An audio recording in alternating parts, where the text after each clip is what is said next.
جہاں خوشبو ہی خوشبو تھی، جہاں خوشبو ہی خوشبو تھی، جہاں نغمے ہی نغمے تھے،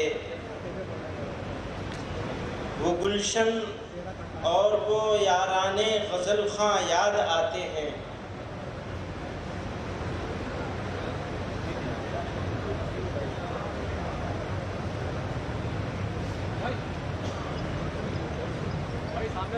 دل اپنا الجھا الجھا ہے،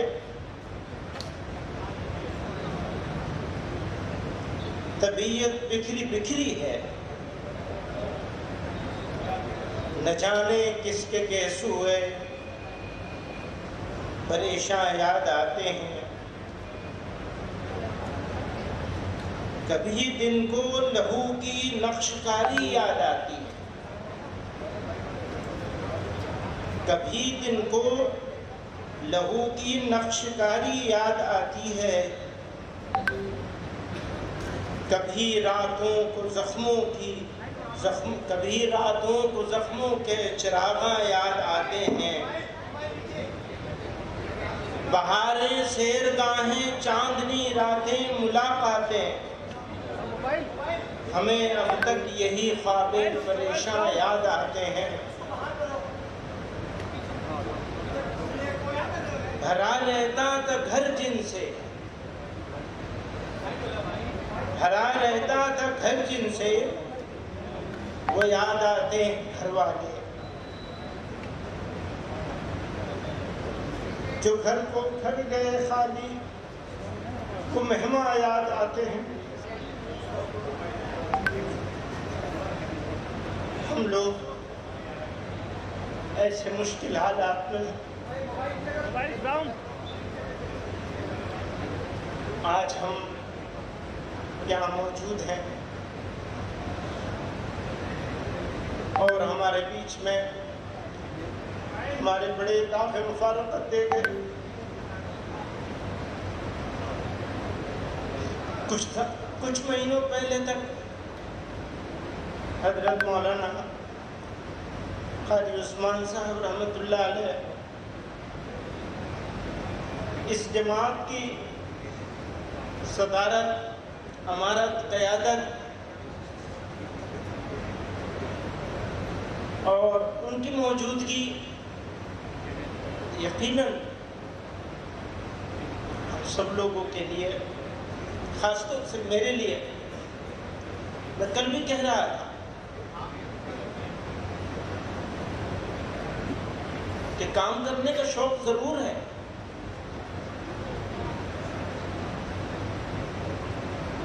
لیکن بڑوں کا سایہ اس طرح اٹھ جائے گا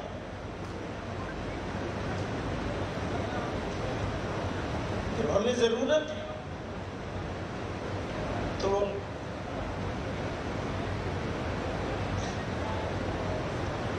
بہرحال حالات مشکل ہیں، لیکن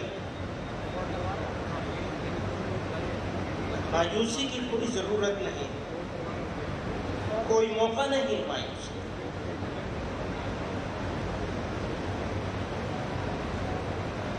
ابھی چند روز پہلے میں سوچ رہا تھا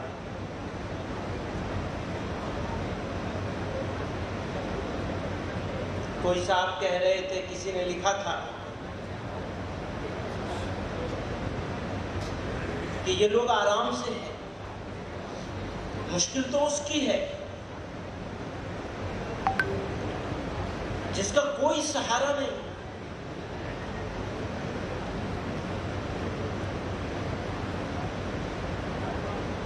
تو میں اپنے دل میں سوچ رہا تھا،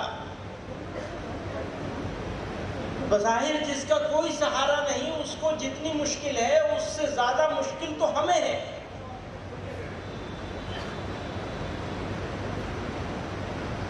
یہ تو ہمارا جگر جانتا ہے کہ ہماری کیا مشکل ہے، کسی اور کو کیا سمجھ میں آئے گا؟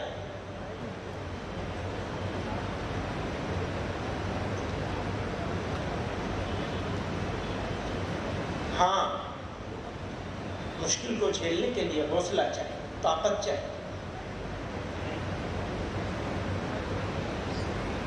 اور ہم کمزور لوگ ہیں.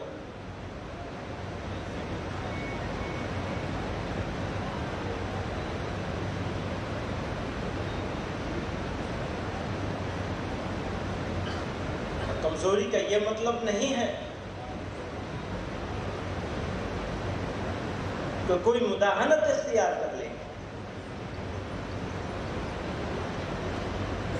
اگر جمعیت علماء کا یہ فیصلہ ہے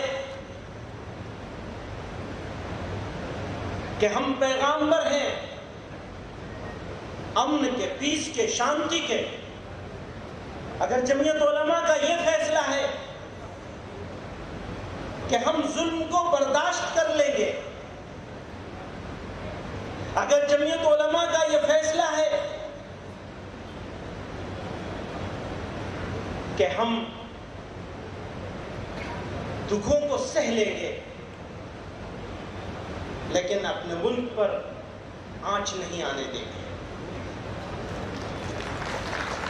تو یہ فیصلہ کمزوری کی وجہ سے نہیں ہے بلکہ جمعیت علماء کی طاقت کی وجہ سے ہے. اور یہ طاقت ہمیں قرآن نے دی، جناب رسول اللہ صلی اللہ علیہ وسلم کے طریقے نے دی. ہم ہر چیز پہ سمجھوتا کر سکتے ہیں، اپنے ایمان پہ سمجھوتا نہیں کر سکتے.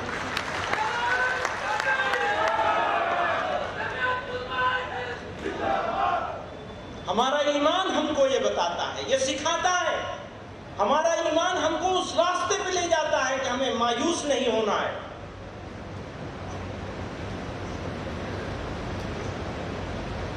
یہ ہمارا ایمان سکھاتا ہے. ورنہ تو کہنے والے نے کہا وہ ستم نہ ڈھائے تو کیا کرے، اسے کیا خبر کہ وفا ہے کیا. وہ ستم نہ ڈھائے تو کیا کرے، اسے کیا خبر کہ وفا ہے کیا. تو اسی کو پیار کرے ہی کیوں، یہ کلیم تجھ کو ہوا ہے کیا. تو رئیس شہر ستم گراں میں گدائے کوچ عاشق. تو رئیس شہر ستم گراں میں گدائے کوچ عاشقاں. تو امیر ہے تو بتا مجھے، میں غریب ہوں تو برا ہے کیا. تو جفا میں مست ہے روز و شب، غور کیجئے گا، تو جفا میں مست ہے روز و شب. میں کفن بدوش غزل بلب، تیرے روب حسن سے چپ ہے سب. میں بھی چپ رہوں تو مزہ ہے کیا.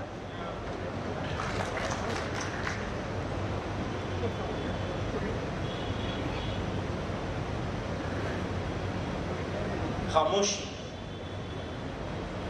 صبر کا امتحان ہے.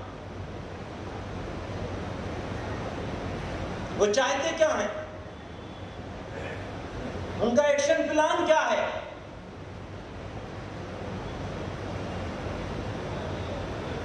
سمجھ لیجئے اچھی طرح سے، میں بار بار اس بات کو دسوں سال سے کہہ رہا ہوں، گوش گزار کر رہا ہوں خصوصاً اپنی جماعت کے ساتھیوں سے.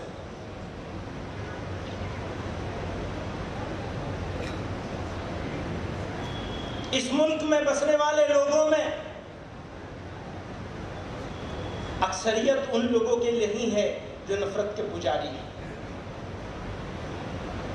جو نفرت کے کھلاڑی ہیں. ان کی اکثریت نہیں ہے.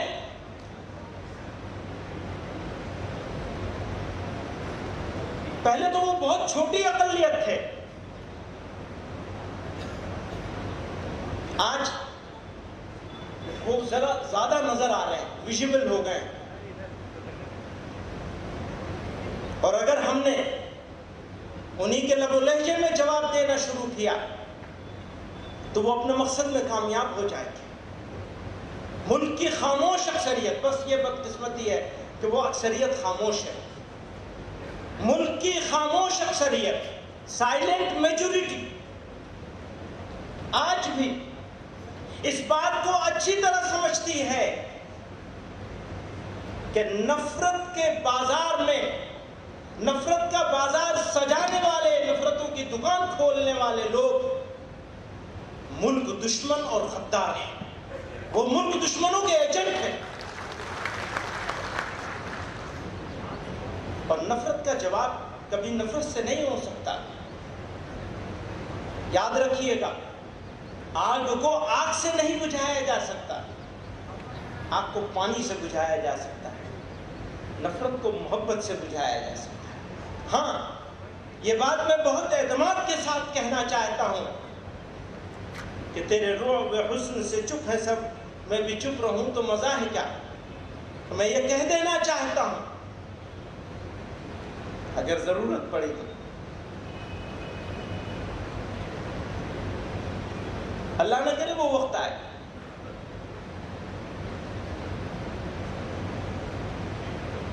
دعا ہے یہ، ایسا وقت نہ آئے ہمارے ملک پر، ہمارے وطن عزیز پر. بزرگوں نے بڑی قربانیاں دے کے اس ملک کو آزاد کرایا، ہمیں سکھایا ہے، ہمارے خون میں ہے، وہ ہمارے جینز میں ہے، ہماری بنیاد میں ہے کہ ہم ہر چیز برداشت کر سکتے ہیں، لیکن وطن عزیز کی سلامتی کے خلاف.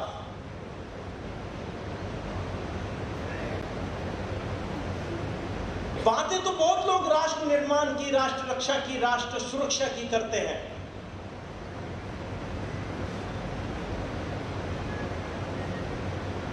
لیکن ظلم برداشت کر لینا، انیائے اتیاچار کو سہ لینا، گالیاں کھا لینا، بے عزت ہو جانا اور بے عزت ہو کر بھی خاموش رہ جانا، یہ کوئی ہم سے سیکھے. ترکی بترکی کرنے کا تو ہمارے پاس بہت آسان ہے. یہ تو ایک عام آدمی کا ریئیکشن ہوتا ہے، تم ایسا کہو گے تو ہم ایسا کہیں گے.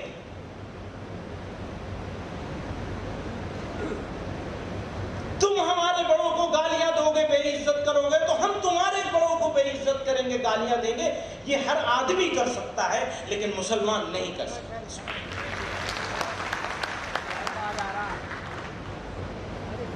نہ کیا ہے اور نہ کریں گے انشاءاللہ، جو ہمیں حکم دیا گیا ہے. ہمیں یہ حکم دیا گیا، حکم دے کے ہمیں روک دیا گیا، آپ نہیں کر سکتے.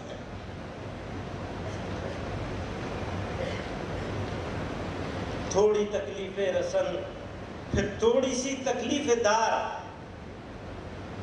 تھوڑی تکلیف رسن، رسن کہتے ہیں قید کو، تھوڑی تکلیف رسن پھر تھوڑی سی تکلیف دار. اس کے بعد اے دوستو آرام ہی آرام ہے. اپنی ہی بستی میں ہم سے، اپنی ہی بستی کے لوگ، اپنی ہی بستی، آج تو ایسی حالت ہو گئی ہے، اپنی ہی بستی میں ہم سے، اپنی ہی بستی کے لوگ پوچھتے ہیں کون سی بستی کے ہو، کیا نام ہے. اجنبی بنا دیا. ملک کا تصور، بات ایکتا اور اکھنڈتا کی بات کرتے ہیں، دیش کے اکھنڈ بھارت بنانے کی بات کرتے ہیں، اور ملک کے مسلمانوں کا راستہ چلنا دشوار کر دیا. وہ کون سی اکھنڈتا، کس اکھنڈ بھارت کی بات کر رہے ہیں؟ اسی لیے میں ان کو دوستوں سے کہتا ہوں، آپ ملک کے ساتھ دشمنی کر رہے ہیں، پلیز واپس پلٹ کے دیکھیے آپ کیا کھو رہے ہیں اور کیا پا رہے ہیں.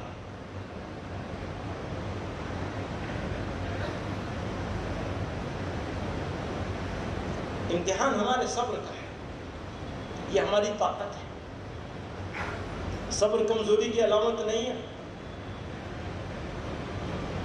ضرورت پڑے گی تو دار و رسم کو آباد کریں گے انشاءاللہ،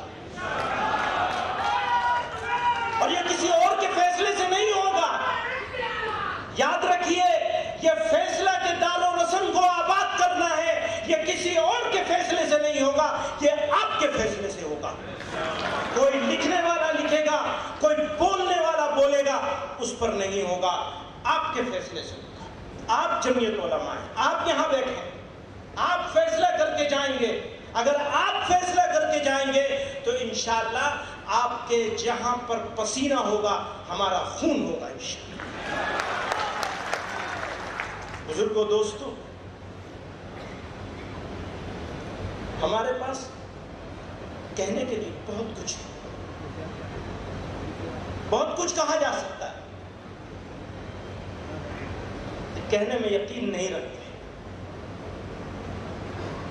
یاد رکھیے گا، کہنے میں یقین نہیں ہے، کرنے میں یقین ہے. میں اپنے لکھنے والے اور بولنے والے دوستوں سے گزارش کرتا ہوں، کریے. اگر کرنا ہے تو کچھ کریے، بولنے کی ضرورت نہیں. ابھی مسجدوں کے بارے میں، عبادت گاہوں کے بارے میں آپ کے سامنے آج شام کو یا کل صبح تجویز آئے گی، اس پر بھی بات کریں گے انشاءاللہ. اس وقت نہیں، جب تک وہ تجویز پیش نہیں ہوگی تب تک بات نہیں کریں گے. نہ ہم کریں گے نہ آپ کریں گے، نہ ہم کریں گے نہ آپ کریں گے. دھیان رکھیے گا، جماعت کے فیصلے سے پہلے کوئی بات نہیں کرنی چاہیے، اور جماعت کے فیصلے کے بعد قدم پیچھے نہیں ہٹے گا. دوستو، جس نے گھر کے لیے قربانی دی ہوتی ہے، جس نے کسی چیز کو حاصل کرنے کے لیے قربانی دی ہوتی ہے، تیاگ کیا ہوتا ہے، بلیدان دیا ہوتا ہے، اس کو اس گھر کی، اس سامان کی زیادہ فکر ہوگی یا ان کی ہوگی جنہوں نے معافیاں مانگی ہوتی ہیں؟ کس کو ہوگی؟ جس نے قربانیاں دی. یاد کیجیے اپنے بزرگوں کو. حضرت شیخ الاسلام حسین احمد مدنی رحمۃ اللہ علیہ،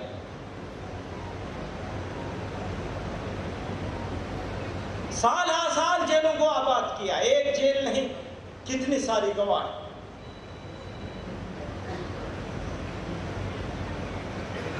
پوچھا تھا اس نے، انجام جانتے ہو؟ کہا کفن لے کے آیا ہوں، اپنا کفن ساتھ ہے میرے بغل میں، تمہیں میرے کفن کا بھی انتظام نہیں کرنا پڑے گا. آپ کے اجداد تھے، آپ ان کی وراثتوں کے امین ہیں، آپ ہیں ان کی وراثتوں کے. ایک نئے حوصلے، نئے جوش، نئے جنون، ایک نئے خون کی ضرورت ہے جو ملک کو غلط راستے پہ جانے سے بچائے، جو ان کی پلاننگ کو ناکام کرے، جو ہمارے ریئیکشن کو اپنی پلاننگ سے پہلے طے کر لیتے ہیں. ہم یہ کریں گے تو یہ کریں گے مسلمان، اور وہ یہ کریں گے تو ہمارا مقصد کامیاب ہو جائے گا، پورا ہو جائے گا، مقصد سے قریب ہوتے چلے جائیں گے. ہم وہ نہیں کریں گے جو تم کروانا چاہتے ہو، ہم وہ کریں گے جس کو ہم جس وقت صحیح سمجھیں گے انشاءاللہ. تمہاری بنائی ہوئی پلاننگ پر ہم نہیں چلیں گے، ہم اپنی پلاننگ پر چلیں گے. ہم اس ملک کی اکثریت ہیں، یاد رکھیے گا. ٹیکنیکل طور پر ہم اقلیت ہیں، لیکن ہم خیال لوگوں کو اگر ایک جگہ جمع کر لیا جائے تو ہم آج بھی اکثریت میں ہیں اور تم آج بھی اقلیت میں، بھلے اقتدار میں. اور اقتدار ہمیشہ رہتا نہیں ہے، ہمیشہ رہنے والی چیز ہے ہی نہیں اقتدار. قومیں رہیں گی انشاءاللہ، اور وہ ان کا بھی ایک وقت آئے گا، انسانوں کا بھی ایک وقت آئے گا، جانا ہی پڑے گا. ذات صرف اللہ کی باقی رہے گی، جس کے لوگوں نے الگ الگ نام رکھے ہوئے، وہ ذات جس کو باقی رہنا ہے. باقی سب ختم ہو جائے گا.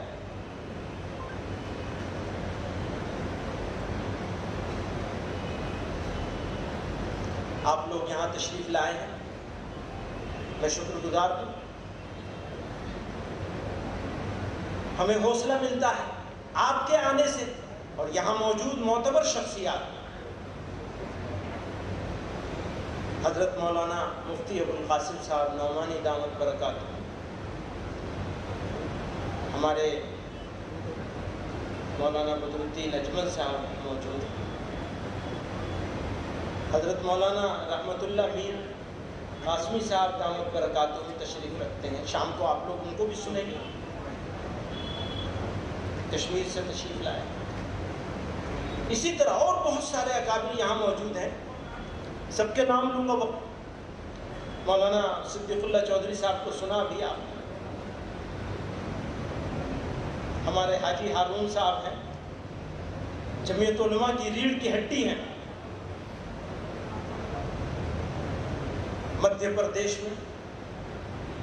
پتہ نہیں میں تعریف کر رہا ہوں یا برائی کر رہا ہوں، یہ تو وہی جانیں گے.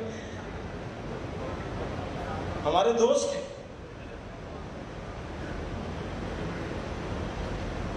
مولانا سلمان بجنوری صاحب تشریف رکھتے ہیں، مفتی افتخار صاحب ہیں، مولانا بہت سارے لوگ ہیں. کیرلا سے ہمارے مولانا ابراہیم صاحب ہیں.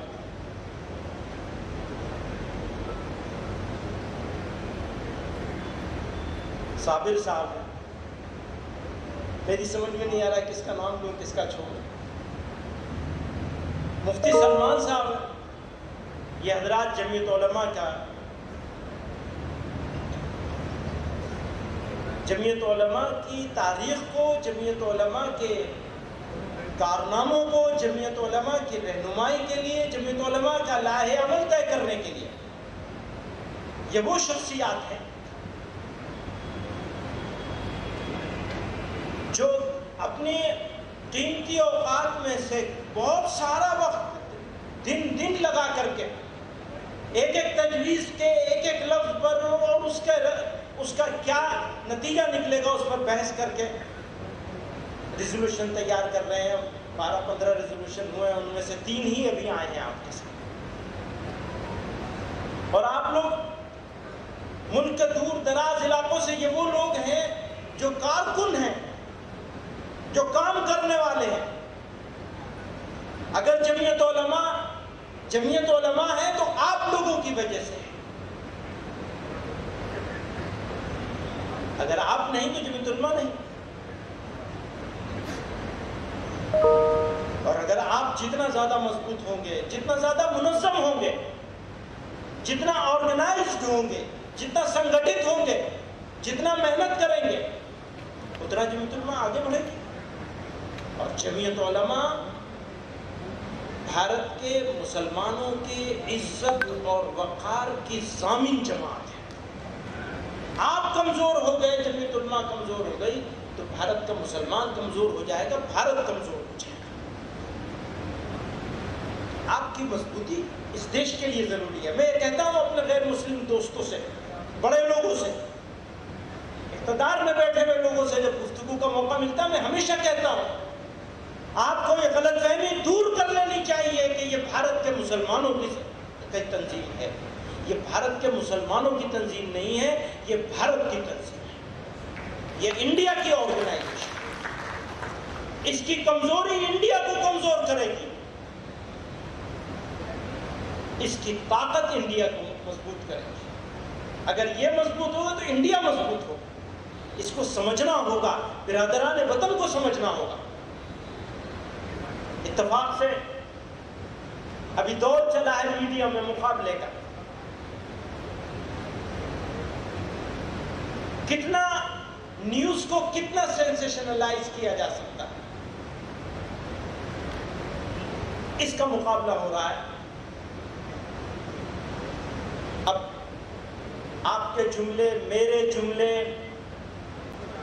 پورے کے پورے صحیح یا بگاڑ کے کیسے کھڑا کیا جائے، اس کا مقابلہ چل رہا ہے.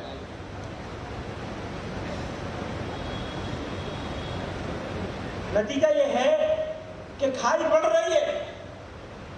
اس کھائی کو گھٹانے کی جتنی ذمہ داری ہماری ہے، اس سے زیادہ ذمہ داری سرکار کی ہے اور ہمارے میڈیا کے دوستوں کی.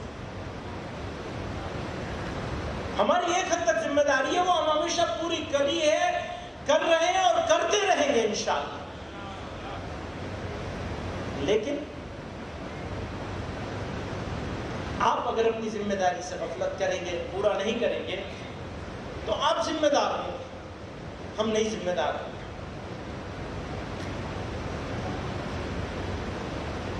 بزرگوں اور دوستوں، آج پہلی نشست ہی ہے. انشاءاللہ ہم شام کو بھی آپ کے ساتھ بیٹھیں گے، کل صبح بھی بیٹھیں گے انشاءاللہ. نئے ارادوں کے ساتھ، کام کو پوری طاقت کے ساتھ کرنے کی نیت کے ساتھ. یاد رکھیے گا، پہلا کام شروع ہوتا ہے نیت سے. آپ نیت کریں گے کہ ہاں کام کرنا ہے، آرام نہیں کرنا ہے۔ میں ہمیشہ اپنے دوستوں سے کہتا ہوں کہ میں نے اپنے والد رحمت اللہ علیہ کو اپنے گھر میں مہمان کی طرح دیکھا، اپنی زندگی تجدید تھی۔ مولانا صدیق اللہ صاحب کل ورکنگ کمیٹی میں کہہ رہے تھے کہ تم سفر نہیں کرتے ہو۔ اب میں انہیں کیا بتاؤں، یہ صحیح ہے میں سفر نہیں کرتا ہوں کیونکہ ناکارہ آدمی ہوں، انہوں نے تو اپنی زندگی سفر میں گزار دی۔ مجھ سے حضرت رحمت اللہ علیہ کا ایک مخالف جو بہت کرٹیسائز کرتا، وہ کہہ رہا تھا میاں اور تو سب باتوں پہ ہمارا جو بھی ہو، لیکن ایسا معلوم ہوتا ہے کہ جیسے ریلوے ٹریک انہی کے لیے بچھائے گئے، زندگی گزار دی سفر میں آپ کے بیچ میں، بس ایک ہی دھن تھی، کام کام اور کام اور کام، اور وہ بھی جمعیت۔ اللہ تعالیٰ ان کے قبروں کو نور سے بھر دے، اور مجھے بھی کچھ ان کے راستے پہ چلنے کی توفیق عطا فرما دے، اس سے زیادہ آپ لوگوں کو توفیق عطا فرما دے، کیونکہ یہ لوگ یہ کہتے ہیں کام کرنا کمال نہیں ہے، کام لینا کمال ہے۔ اب میرے اندر وہ کمال نہیں کہ وہ کام لے سکوں، کام کرنے والا آدمی ہوں نہیں، تو بہرحال وہ زبردستی مسلط ہو گیا ہوں۔ دعا کریے کہ اللہ تعالیٰ جب تک یہاں موجود رکھے وہ کچھ خدمت ہو جائے۔ وآخر دعوانا ان الحمد للہ رب العالمین۔ انتہائی بصیرت آموز خطاب حضرت نے فرمایا ہے۔ حکومت کے ذمہ دار حضرات بھی